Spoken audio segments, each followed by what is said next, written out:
Hello students, good evening to all. Hope you are fine.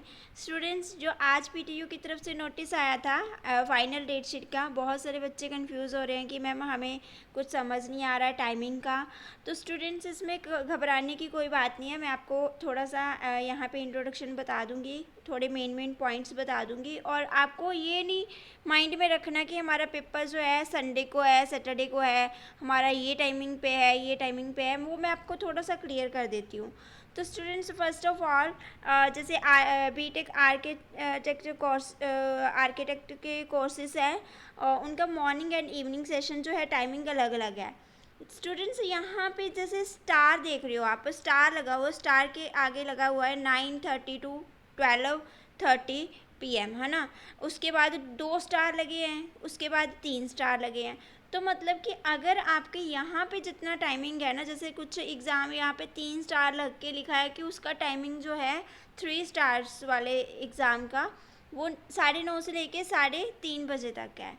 तो students, यहाँ पे आपको जो आर्किटेक्ट का एग्ज़ाम होता है, उनका एग्ज़ाम थोड़ा लॉन्ग भी जाता है। तो उनका जो है, उनके यहाँ पे अकॉर्डिंग टू टाइमिंग के यहाँ पे स्टार्स बनाए हुए हैं, तो उनके जो मेंशन करे गए हैं। सेकेंड बात स्टूडेंट्स, आपको जो एग्ज़ाम जो है, एग्ज़ाम हमेशा आपको ये देखना होता है, ऐसे देखना होता है कि अपना सब्जेक्ट कोड देखना होता है।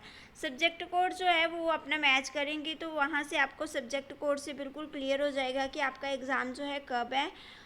नेक्स्ट स्टूडेंट्स, काफ़ी सारे स्टूडेंट्स कंफ्यूज हो जाते हैं कि मैम हमें जो हमारा जो रीपेयर का एग्ज़ाम है वो हमारा जो है साथ ही में है या अलग है। तो स्टूडेंट्स, यहाँ पे पहले भी मेंशन हुआ था कि जो आपका रीपेयर का एग्ज़ाम जो है, जैसे जिनका 4th सेमेस्टर है, और जो बच्चे अब प्रेजेंटली 6th सेमेस्टर में है, बट उनकी 4th सेमेस्टर की अगर रिपेयर है, तो उनका इनके साथ ही इकट्ठे ही होगा। अगर उनका डिफरेंट अलग एग्ज़ाम होगा, देन उनका मेंशन कर दिया जाएगा। बट आपको कहाँ से चेक करना है, एक तो आप अपने सब्जेक्ट कोड से देख सकते हो, सेकंड आप अपने एम कोड जो है वो वहाँ से क्लियर कर सकते हो। स्टूडेंट्स, जो मोस्टली एग्ज़ाम की टाइमिंग है ना, वो 2 टाइमिंग की रहती है। मॉर्निंग जो होती है वो 9:30 से 12:30 तक, और जो इवनिंग होता है जो 1:30 से 4:30 बजे तक। तो आपको एग्ज़ाम जो है वो पैटर्न जो है एग्ज़ाम का, वो आपको 75 मार्क्स का रहता है, जहाँ फिर 80 का, मोस्टली 75 मार्क्स का एग्ज़ाम थ्योरेटिकल रहता है। कुछ चेंजेस भी आ सकते हैं, बट आपका मोस्टली ऐसे ही रहता है। तो पैटर्न जो है हर बार चेंज हो जाता है। कई बारी 2 मार्क्स के क्वेश्चंस आते हैं, कई बारी MCQs आते हैं, कई बारी फिलअप्स भी आते हैं। मतलब सेक्शन ए की बात कर रही हूँ मैं। ए सेक्शन में आपके ज़्यादातर क्वेश्चंस जो होते हैं वो हर बार चेंजेस आते हैं। तो आपका जो फर्स्ट पेपर में आपका जो पैटर्न रहेगा, वही आपका पैटर्न सभी एग्ज़ाम्स में रहेगा। आपको ये नहीं है कि MCQs जो हैं वो आपको सारे ही 15 to 15 ही MCQs आ जाएंगे, ऐसा कुछ नहीं है। आपको 5 to 7 या 10 आपको MCQs प्लस फिलअप्स वगैरह डाल दी जाती हैं, कुछ मैच द कॉलम डाल दिए जाते हैं, कुछ आपको 1 वर्ड क्वेश्चन भी डाल दिए जाते हैं। कई बार समटाइम आपको सीधा डायरेक्टली 2 मार्क्स के क्वेश्चंस ही डाल दिए जाते हैं। तो स्टूडेंट्स, आपको थोड़ी प्रिपरेशन जो करनी है वो आपको बड़े क्वेश्चंस को लेके चलना है। आपको सिलेबस वाइज अपनी प्रिपरेशन रखनी है, और सेकेंड स्टूडेंट्स, आपको प्रिपरेशन जो है अच्छे से करनी है ताकि आप अपने अच्छे से अटेम्पटेशन कर सको। नेक्स्ट स्टूडेंट्स, आपको ये ध्यान रखना है कि आपका जो एग्ज़ाम, अगर आपका सैटरडे संडे आ रहा है, सैटरडे का आप ऑफ नहीं करवा सकते, उसको चेंज नहीं करा सकते। बट अगर एग्ज़ाम आपका संडे को शो हो रहा है, तो देन आप स्टूडेंट क्वेरी डाल सकते हो। उसमें अगर आपका क्लैश हो रहा होगा, अगर कोई दिक्कत आ रही होगी, तो उसमें आपका चेंज आ जाएगा, अगर चेंज आना हुआ तो। अगर नहीं हुआ देन आपको भी पता है कि आपका एग्ज़ाम जो है फ़ाइनल वही डेट रहेगी, बिकॉज़ ये फ़ाइनल डेट शीट है।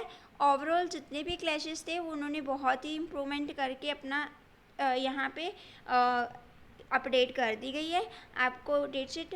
तो स्टूडेंट्स, आपको काफ़ी सारी बातें जो हैं, ये जो मैंने आपको बताई हैं, वो ध्यान में रखनी है।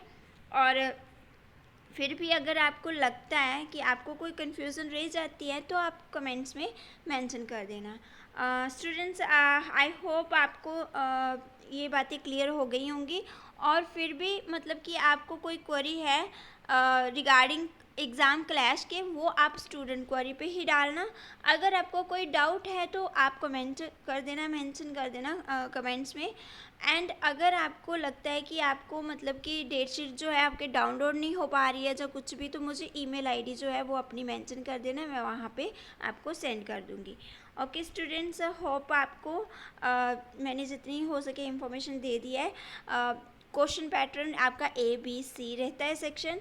ए में आपके स्मॉल क्वेश्चंस होते हैं, बी सेक्शन में आपके थोड़ा 5 मार्क्स के क्वेश्चंस रहते हैं, सी सेक्शन में आपके 10 मार्क्स के क्वेश्चंस रहते हैं।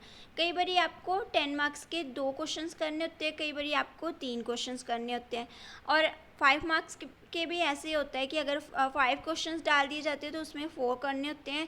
ऐसे चॉइस ज़रूर आ जाती है, एक क्वेश्चन की आपको चॉइस मिल जाती है। बट स्टूडेंट्स यहाँ ध्यान रखना कि अपनी प्रिपरेशन जो है फुली रखना, बिकॉज हमारे पास कई बार क्वेश्चन जो होता है माइंड से स्किप हो जाता है, तो हमारे पास जो ऑप्शन वाला क्वेश्चन होता है ना, वो भी हमें कई बार क्लियर नहीं होता, तो मतलब कि हम उसको भी छोड़ देते हैं, तो हम एक पूरा मॉड्यूल छोड़ के आ जाते हैं और कई बार उस मॉड्यूल से ही काफ़ी सारा पेपर आ जाता है। तो स्टूडेंट्स, ये मिस्टेक्स आप PTU में नहीं कर सकते, ये बातों का आपने खास ध्यान रखना है।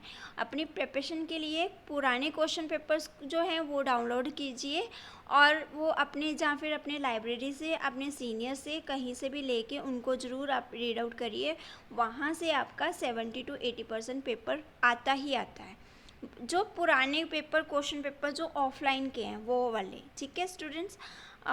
फिर भी आपको लगता है कि आपको आपकी प्रिपरेशन नहीं हो पा रही है, तो टाइम को डिवाइड करिए अकॉर्डिंग टू अपना सब्जेक्ट वाइज अपना टाइम टेबल बनाइए। 1 आवर्स 2 आवर्स सबको देखिए, अपनी प्रिपरेशन जो है ज़रूर अच्छे से करिए।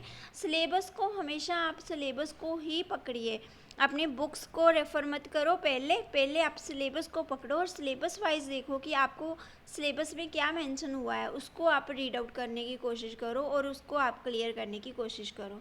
और okay students, all the best to all students, take care.